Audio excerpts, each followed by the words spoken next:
নমস্কার বন্ধুরা, welcome back to my channel বৃষ্টি কিচেন ব্লগ। তো বন্ধুরা, চলে আসলাম তোমাদের জন্য নতুন একটি ভিডিও নিয়ে। ভিডিওটি শুরু করার আগে তোমরা যারা আমার চ্যানেলে নতুন আছো, আমার চ্যানেলটিকে সাবস্ক্রাইব করে পাশে থাকা বেল আইকনটি বাজিয়ে দাও। তো বন্ধুরা, আজকে আমি তোমাদেরকে পটল চিংড়ি করে দেখাবো। এই যে দেখতে পাচ্ছ, আমি পটল কেটে নিয়েছি, টমেটো নিয়েছি, চিংড়ি মাছ, কাঁচা লঙ্কা, পেঁয়াজ এবং আস্তে আস্তে কোয়া কোয়া রসুন। তো আজকে আমি তোমাদেরকে পটল চিংড়িটা একটু ভিন্নভাবে তৈরি করে দেখাবো। তো প্রথমে আমরা পটলগুলোকে একটু ভেজে নেব, তাই নুন হলুদ মাখিয়ে নিচ্ছি। তো দিয়ে দিলাম নুন। তো এখন আমরা পাত্রটা ধরে একটু ঝাঁকিয়ে নিলেই কিন্তু আমাদের পটলের গায়ে কিন্তু নুন হলুদটা সমানভাবে মিশে গেল। তো এতে কিন্তু আমাদের হাত দেওয়ার কোনো প্রয়োজনই হলো না। তো অনেকে আছে হাত দিয়েও মাখিয়ে নিতে পারো। তো আমি কড়াইটা চুলায় বসিয়ে আগুনটা জ্বালিয়ে দিয়েছি। এবার কড়াইটায় দিয়ে দিলাম তেল। তো এবার তেলটা গরম হয়ে গেলে এর ভিতরে আমরা পটলগুলোকে ভেজে নেব। একদমই ভালো করে লাল লাল করে ভেজে নিতে হবে পটলগুলো। তো আমরা ভালোভাবে পটলগুলোকে উল্টে পাল্টে দিব এবং এগুলোকে খুব ভালোভাবে ভেজে নেব। তো বন্ধুরা, তোমরা যারা আমার চ্যানেলে নতুন আছো এবং আমার ভিডিওগুলো দেখছো, তাদেরকে অসংখ্য ধন্যবাদ। আর তোমরা যারা রেগুলার আমার ভিডিওগুলো দেখো, তাদেরকেও অসংখ্য ধন্যবাদ। তো আশা করি আজকের ভিডিওটাও তোমাদের অনেক ভালো লাগবে। ভালো লাগলে অবশ্যই আমাকে কমেন্ট করে জানাও। আর তোমাদের কমেন্টগুলো পড়তে আমার ভীষণ ভালো লাগে। আর তোমরা যারা আমার চ্যানেলে নতুন আছো, অবশ্যই আমার চ্যানেলটিকে সাবস্ক্রাইব করে পাশে থাকা বেল আইকনটি বাজিয়ে দেবে, যাতে করে আমার পরবর্তী ভিডিও আপলোড হওয়ার সাথে সাথে তোমরা পেয়ে যাও। তো বন্ধুরা, আজকে পটল চিংড়িটা আমি তোমাদেরকে একটু ভিন্নভাবে দেখাবো। তো আমার পটলগুলো ভাজা হয়ে গেছে। এবার পটলগুলোকে তুলে নিয়ে এর ভিতরে দিয়ে দিলাম আরেকটু তেল। তেলটা গরম হয়ে গেলে এর ভিতরে দিয়ে দিচ্ছি গোটা জিরে। তো এখানে অল্প কয়েকটা জিরে দিয়ে দিলাম। এবার এর ভিতরে দিয়ে দেব পেঁয়াজ কুচি। এবার পেঁয়াজটাকে একটু হালকা নাড়াচাড়া দিয়ে ভেজে এর ভিতরে দিয়ে দেব কোয়া কোয়া করে ছিলিয়ে রাখা যে রসুনগুলো, সেটাকে দিয়ে দিলাম। আর দিয়ে দিব কাঁচা লঙ্কা। তো এবার এগুলোকে একটু ভালো করে আমি নাড়িয়ে চাড়িয়ে একটু ভেজে নেব।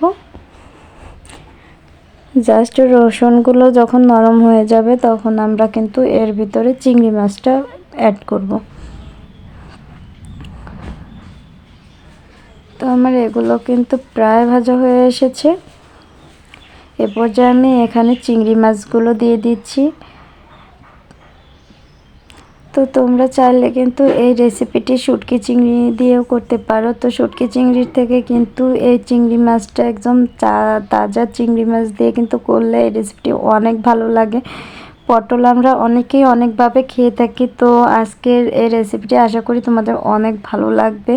তো আমার চিংড়ি মাছটাও কিন্তু ভাজা হয়ে গেছে। এ পর্যায়ে কিন্তু আমি এর ভিতরে দিয়ে দিব টমেটো। তো আমি ছোট ছোট করে টমেটো কেটে নিয়েছিলাম। এখানে আমি 2টা টমেটো নিয়েছি। তো তোমরা চাইলে কিন্তু কম বেশি করেও দিতে পারো। তো আমার পটলের পরিমাণ অনুযায়ী আমার 2টা টমেটোতে আমার রেসিপিটি হয়ে যাবে। তো এবার এটাকে একটু নাড়াচাড়া দিয়ে একটু মিশিয়ে নিলাম। এক পর্যায়ে এর ভিতরে আমরা এক এক করে মশলাগুলো অ্যাড করব। তো প্রথমে দিয়ে দিচ্ছি লবণ। তো লবণ ছাড়া তো যে কোনো সবজি বা তরকারি একদমই অসম্পূর্ণ। দিয়ে দিচ্ছি হলুদ গুঁড়ো আর দিয়ে দেবো সামান্য পরিমাণে লঙ্কা গুঁড়ো। যেহেতু আমি এখানে কাঁচা লঙ্কা দিয়েছি, সেজন্য লঙ্কা গুঁড়োর পরিমাণটা একটু কমিয়ে দিচ্ছি। তো এবার এটাকে ভালো করে একটু কষিয়ে নেব। জাস্ট একটু মিশানো হয়ে গেলে আমি এর ভিতরে কিন্তু জল দিয়ে দিব। তা না হলে কিন্তু আমাদের যে হলুদ এবং লঙ্কা গুঁড়োটা আছে, এটা কিন্তু পুড়ে যেতে পারে। সেজন্য হালকা একটু কষিয়ে কিন্তু এটায় জল দিয়ে দিতে হবে। তো হাতের কাছে থাকা কয়েকটা উপকরণ দিয়েই কিন্তু এত সুন্দর একটা রেসিপি তৈরি করা যায়। তো এটা থেকে যে এখনই যে একটা সুগন্ধ বের হচ্ছে, এতে মন ভরে যায় এমন একটা রেসিপি। তো দেখা যাচ্ছে যে অনেকেই পটল খেতে চায় না। আশা করি তারা এই রেসিপিটি দেখলে অবশ্যই পটল খাবে। তো এটাকে কিন্তু আমার ভালো করে করা হয়ে গেছে, কষানো হয়ে গেছে। এর পর্যায়ে আমি এর ভিতর দিয়ে দিচ্ছি পটলগুলো।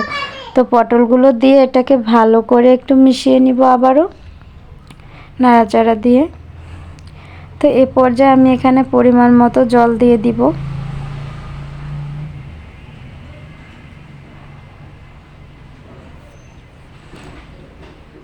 তো পরিমাণ মতো জল দিয়ে কিছু সময় জাল করে নামিয়ে নিলেই কিন্তু আমাদের পটল চিংড়িটা একদমই রেডি। আশা করি ভিডিওটা তোমাদের অনেক ভালো লেগেছে, আর ভালো লেগে থাকলে লাইক কমেন্ট শেয়ার অবশ্যই করো। তো আমাদের পটল চিংড়িটা কিন্তু একদমই হয়ে গেছে। তো দেখো কত সুন্দর একটা কালার এসেছে। তো এবার আমি এটাকে কিন্তু নামিয়ে নিব। তো বন্ধুরা সবাই ভালো থাকো, সুস্থ থাকো এই কামনা করে আজকে ভিডিও এখানে শেষ করছি। দেখা হবে তোমাদের সাথে নতুন কোনো ভিডিও বা নতুন কোনো রেসিপি নিয়ে।